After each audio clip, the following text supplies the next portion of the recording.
முன்னாள் தலைவர்களையும் தொண்டர்களையும் கட்சியில் மீண்டும் சேருமாறு அன்வார் இப்ராஹிம் அழைப்பு விடுத்த போதிலும் தனது முன்னாள் கட்சிக்கு திரும்புவதை PKR முன்னாள் துணைத் தலைவர் அஸ்மின் அலி நிராகரித்துள்ளார். ஷெராட்டா நகர்வில் ஈடுபட்டதை தொடர்ந்து அஸ்மின் கடந்த 2020ஆம் ஆண்டு PKR கட்சியில் இருந்து நீக்கப்பட்டார்.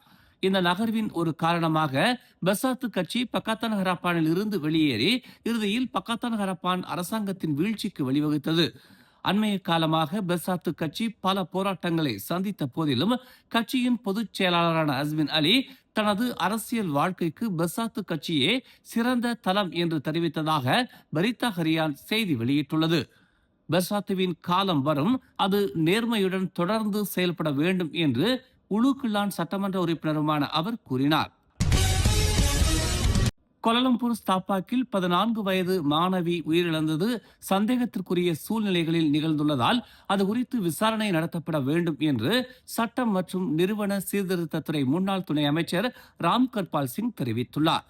புக்கிட் குலுக்கூர் நாடாளுமன்ற உறுப்பினரும் DAP தேசிய சட்ட பணியக தலைவருமான அவர் தனது மகள் துன்புறுத்தப்பட்டதாக புகார் அளித்ததாக அச்சிறுமியின் தாய் குற்றம் சாட்டி உள்ளதால் இந்த விசாரணை அந்த இளம் பெண்ணின் மரணத்திற்கான காரணத்தை கண்டறிந்து அவரது குடும்பத்திற்கு ஒரு மன அமைதியை வழங்கும் என்று தெரிவித்தார்.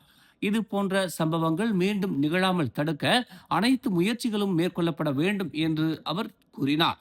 இது ஒரு பொது நலன் சார்ந்த விஷயம், மேலும் விசாரணை நடத்தப்படுமா என்பதை தெரிவிக்குமாறு கோலாலம்பூர் காவல்துறை தலைவர் ஃபாடில் மாசூஸை தாம் கேட்டுக்கொள்வதாக அவர் கூறினார். ஆகஸ்ட் 20ஆம் தேதி பெர்லிஸில் ஸ்ரீ வீர மாகாளி அம்மன் கோயில் இடிக்கப்பட்டது குறித்து கேள்விகள் எழுப்பப்பட்டு வருகின்றன. இந்த விஷயத்தை தீர்ப்பதற்கு இவ்வாண்டு இறுதி வரை அவகாசம் வழங்கப்படும் என்று பெர்லிஸ் அரசு தங்களுக்கு உறுதி அளித்ததாக கோயில் குழு தெரிவித்துள்ளது. கோயிலை வேறு இடத்திற்கு மாற்றுவதற்கு தாங்கள் எதிரானவர்கள் அல்ல என்றும், ஆனால் எந்த ஒரு நடவடிக்கையும் எடுக்கப்படுவதற்கு முன்பு பொருத்தமான இடத்தை கண்டறிய மாநில அரசுடன் பேச்சுவார்த்தைகள் தொடரப்பட வேண்டும் என்றும் அந்த குழு தெரிவித்தது. மந்திரி பசார் அபுபக்கார் ஹம்சாவை பல முறை சந்தித்ததாகவும் பேச்சுவார்த்தைகள் தொடரும் என்று உறுதி அளிக்கப்பட்டுள்ளதாகவும் அக்குழுவின் தலைவர் P. சதீஷ்குமார் தெரிவித்துள்ளார். இந்த விஷயத்திற்கு ஒரு தீர்வை காணும் முயற்சிகள் தொடரும் வரை டிசம்பர் 31ஆம் தேதி வரை கோயிலுக்கு எதிராக எந்த நடவடிக்கையும் எடுக்கப்படாது என்று ஜூலை 14ஆம் தேதி நடந்த ஒரு மக்கள் சந்திப்பில் கலந்து கொண்டவர்களிடம் அபுபக்கார் உறுதி அளித்ததாகவும் அவர் சுட்டிக்காட்டினார். இருப்பினும் ஆகஸ்ட் 20ஆம் தேதி அதிகாலையில் அமலாக்க அதிகாரிகளும் கனரக எந்திரங்களும் கோயிலுக்கு வந்து கட்டமைப்பை இடித்து தள்ளியதாக அவர் கூறினார். மாநில அரசுடனான பேச்சுவார்த்தைகள் இன்னும் நடந்து கொண்டிருப்பதாக குழு நம்பியதால் அவர்கள் எதிர்பாரா விதமாக அதிர்ச்சிக்குள்ளானதாக சதீஷ் கூறினார். இடிப்பு நடந்து கொண்டிருந்த போது குழு அபுபக்காரை தொடர்பு கொண்ட போது அமலாக்க நடவடிக்கை நடைபெறுவது தமக்கு தெரியாது என்று மந்திரி பசார் கூறியதாக சதீஷ் தெரிவித்தார். இந்த விவகாரம் தொடர்பாக பெர்லிஸ் அரசு, கங்கார் நில அலுவலகம் மற்றும் கங்கார் நகராட்சி மன்றம் ஆகியவற்றுக்கு எதிராக குழு ஒரு உரிமையியல் வழக்கை தாக்கல் செய்துள்ளது.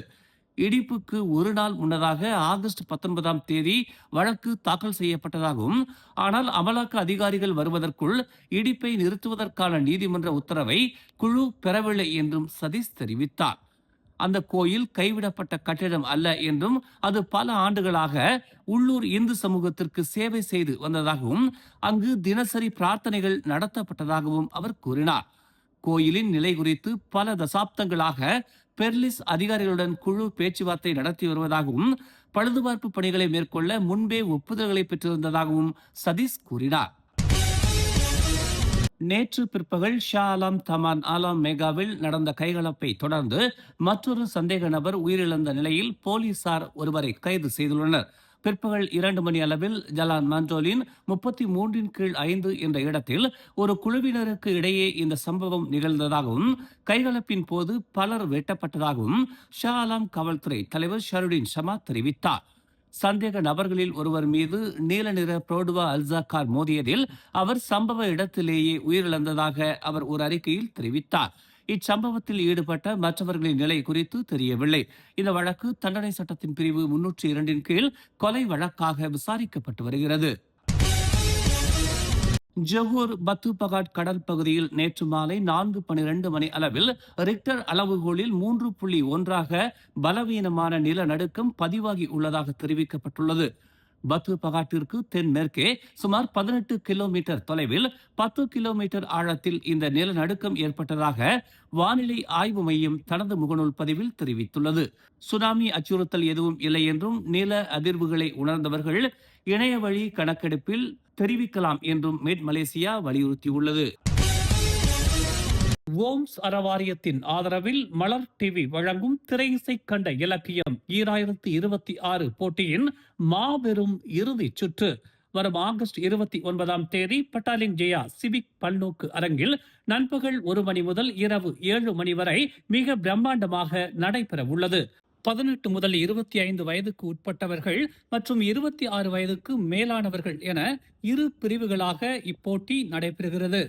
திரையிசையில் விரவி கிடக்கும் இலக்கியத்தை நயம்பட உரைக்கும் வெற்றியாளர்களுக்கு முதல் பரிசு 5000 ரிங்கிட், இரண்டாவது பரிசு 3000 ரிங்கிட், மூன்றாவது பரிசு 1500 ரிங்கிட், மேலும் தங்கப் பதக்கமும் வழங்கப்படவிருக்கிறது.